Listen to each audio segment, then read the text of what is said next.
Bueno, vamos a meternos de lleno en esto. Hay momentos en la política que son como una radiografía, ¿sabes? De repente te muestran todas las fracturas que hay bajo la superficie. Y lo que se plantea en este análisis sobre Perú, en un escenario que nos lleva a abril de 2026, parece ser uno de esos momentos clave.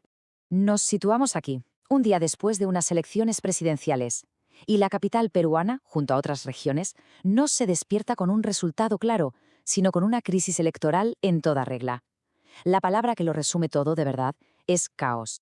Y casi de inmediato saltan acusaciones de un calibre tremendo. Y ojo, que esto no lo dice un analista cualquiera, es una declaración de Rafael López Aliaga, uno de los candidatos principales.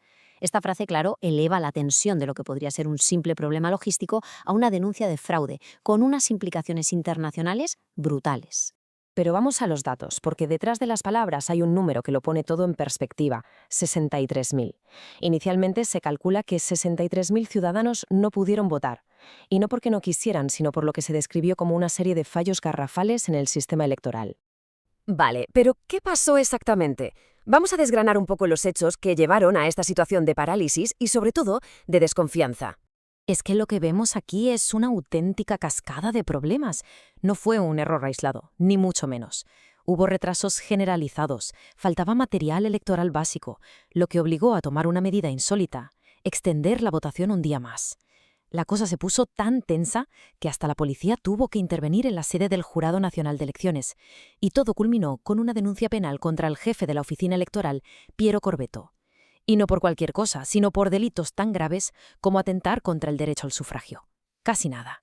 Claro, cuando ves todo esto junto, empiezas a pensar, ¿es solo incompetencia o hay algo más? Y ahí es cuando algunos analistas y políticos empiezan a ponerle nombre a la jugada. Un nombre muy peculiar que nos da una pista fundamental. La Operación Morrocoy. Mirad, el nombre viene de una tortuga, el morrocoy, que es súper lenta. La idea es esa precisamente. Se acuñó en Venezuela para describir un conjunto de tácticas que no buscan impedir el voto de forma directa, sino hacerlo tan lento, tan frustrante y tan complicado que la gente o bien se canse y se vaya, o que los resultados acaben siendo un lío tremendo. Y fijaos, es que las tácticas parecen un calco, un manual de lo que se denunció en Perú: retrasar la apertura de las mesas, inventarse problemas técnicos, generar colas interminables en la verificación e incluso usar grupos de choque para intimidar. El objetivo final: que la gente no vote y, sobre todo, sembrar la duda sobre la legitimidad de todo el proceso. La conexión, claro, era inevitable.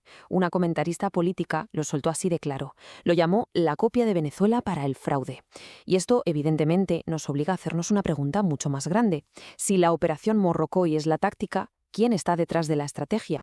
Venga, pues para responder a eso tenemos que abrir el plano, salir de Perú por un momento. Hay que mirar a dos organizaciones que, según muchos análisis, han marcado la hoja de ruta de la izquierda latinoamericana durante las últimas décadas. Fijaos en esta cronología. En el 90, con la izquierda mundial de capa caída tras el muro de Berlín, pues nacen el Foro de Sao Paulo de la mano de Fidel Castro y Lula da Silva. Su éxito fue innegable, ¿eh? Para 2014, la famosa marea rosa había teñido casi todo el continente. Pero claro, todo se agota, y tras varias derrotas, el proyecto muestra signos de cansancio. Y en 2019, para reinventarse, ¿qué surge? Su sucesor ideológico, el Grupo de Puebla. La pregunta es, ¿cómo lo hicieron? ¿Cómo consiguieron ese éxito tan bestia? Porque el Foro de Sao Paulo no era solo un club de debate, ¿eh? Desarrollaron un conjunto de herramientas muy concretas para llegar al poder y, lo más importante, para quedarse en él. Y aquí tenemos el manual de instrucciones. Esto va mucho más allá de ganar unas elecciones. Fijaos, estamos hablando de cosas como eliminar los límites a la reelección, controlar los tribunales para que no haya contrapesos, perseguir a la oposición, politizar al ejército, crear una red de clientes con ayudas sociales y, fundamentalmente, ganar la batalla cultural en las universidades, en los medios. Una estrategia de poder total, vamos. Y ahora, claro, toca ver la evolución. El Grupo de Puebla es como la versión 2.0, una actualización. Fijaos en las diferencias que son clave. Ya no es una alianza de partidos, sino de personas, de individuos influyentes. Y esto es fundamental. Aquí es donde vemos figuras de peso internacional. Por supuesto, el expresidente español José Luis Rodríguez Zapatero es uno de los más conocidos. Pero es que la presencia española es muy llamativa, con gente como la exministra Irene Montero o Enrique Santiago. El lenguaje también cambia, del socialismo a la palabra progresismo, que suena mejor. Y el objetivo ya no es solo el gobierno de turno, sino las instituciones permanentes del Estado. Y su manifiesto, claro, refleja este cambio de piel. Se habla de propuestas como una renta básica universal o de tratar la migración como un derecho humano. Son ideas que buscan conectar con las demandas sociales de hoy, pero siempre, según apuntan los análisis, bajo la misma filosofía de fondo, un mayor control del Estado y más poder para las instituciones. Y toda esta estrategia, toda esta ideología, como es lógico, ha dejado una huella muy, muy visible en el mapa político de América Latina a lo largo de todos estos años. Mirad qué pasada. A la izquierda, el mapa del 92, casi todo en azul, representando al centro y la derecha. Y a la derecha, el mapa de 2014. El continente es casi todo rojo. El éxito de la estrategia del Foro de San Paulo fue, arrollador. Una transformación política que no se había visto nunca. Pero claro, el poder nunca es para siempre, y el péndulo se mueve. Para 2019, el mapa vuelve a teñirse de azul, con el llamado invierno conservador. Y es esto, precisamente, lo que provoca la creación del Grupo de Puebla como respuesta. El resultado para 2025, un continente mucho más fragmentado, mucho más polarizado. Ya no hay una marea uniforme que lo cubra todo.